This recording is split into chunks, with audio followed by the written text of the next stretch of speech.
Well, it's just gone 4 p.m. Australian Eastern Time and 7 a.m. in the Gaza Strip.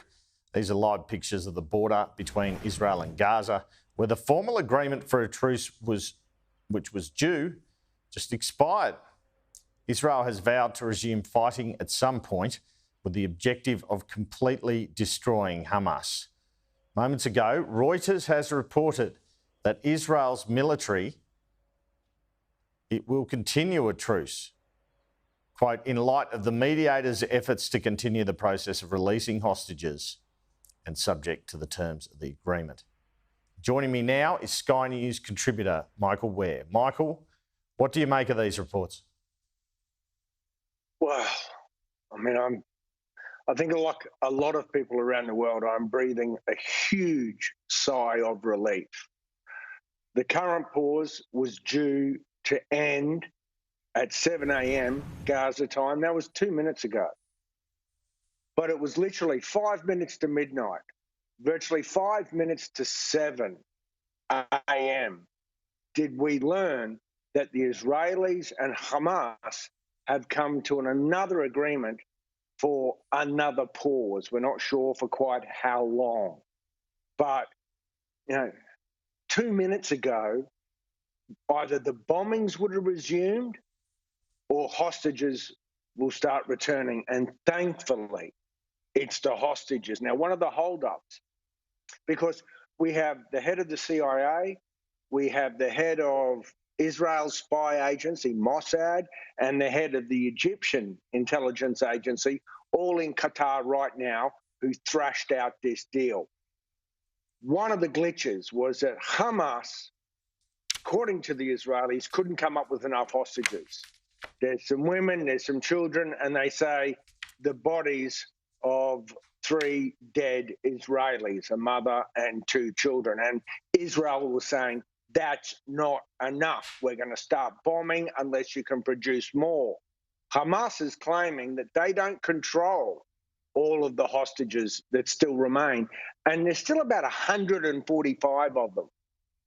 Because let's not forget, there's not just Hamas, there's Palestinian Islamic Jihad and other groups.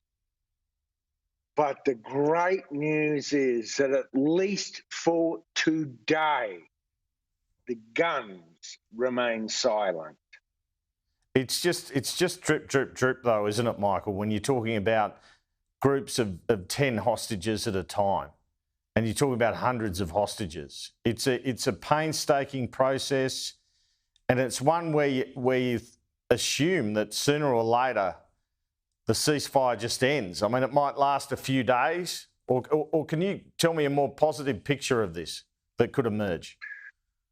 Well, look, the Israeli War Cabinet, according to reports, has, tentatively pre-authorised a 10-day pause, but that could end at any given moment.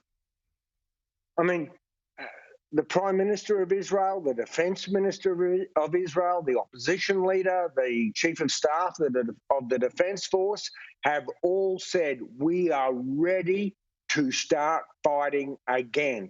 And all their troops have been resupplied and re-equipped and are poised right now on the battle lines where they were 5 days ago when this tactical pause began. And what the Israeli military and political leaders are saying is we're not going to stop.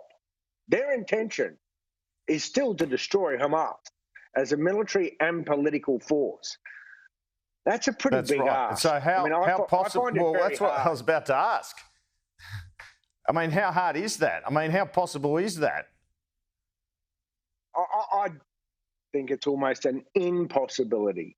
And even if you could achieve it, by some miracle, a new Hamas would emerge tomorrow. And what we're seeing, for example, in the West Bank, which is another Palestinian territory, but it's under Israeli control, the Israelis have been rounding people up and scooping up suspects while they're also releasing them from jails. In fact, just today, the Israeli military announced that in Jenin, they killed one of the senior leaders of the Palestinian Islamic Jihad group. So I'm telling you, mate, decimating these people is almost impossible. A new Hamas would arise in any event. And what we're seeing in the West Bank, where these prisoners are being released, people, Palestinians in the West Bank, which is ruled by the Fatah faction, coming out and supporting Hamas. So Hamas is winning the popularity war on the Arab street, no matter what's happening. So this military objective is almost whimsical. Michael, before you go, it's hard not to ask you about the death of Henry Kissinger, the former US Secretary of State, someone who re-established a relationship with China, but also a controversial figure. What are your reflections on his life and what he achieved? Look, you can agree with some of the things Henry Kissinger said and did and advised multiple presidents, or you can disagree with them. He was a great elder statesman, whichever way you look at it. You know, he came out of Eastern Europe and arrived in the United States and went on to have the most extraordinarily influential voice in the ear of multiple US presidents. So whether you're a fan or not, this is still a day that we must mark with the passing of a great statesman. Mike Ware, thanks so much for your time. Right.